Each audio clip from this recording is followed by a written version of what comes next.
I want to share this that the society committee is continuously harassing me. Um, if you can see, I in the month of June I have already complained to the gardener that this tree should be pruned properly before rains, because this can damage my car. And I have another car also which is very costly, and since this is my parking I have to keep it here, and I'm pretty much sure they don't want to do it because they want to damage my property, my vehicle.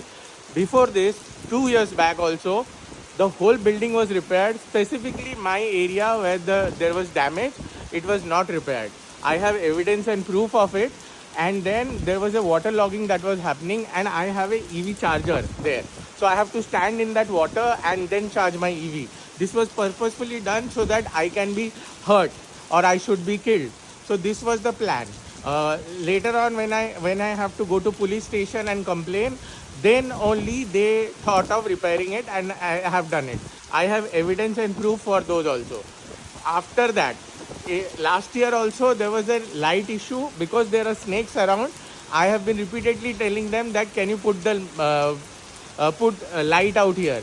They were not ready to put it. Then again I have to put a complaint on police station, and then they have next day they have put the light out there.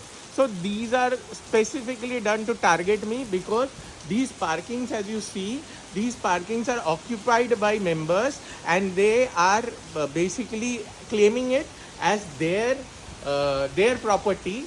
And because of this, what they are trying to do is they are even selling these properties like parkings illegally without paying any taxes. As we all are aware that parking is not for sale, it is the property of the society.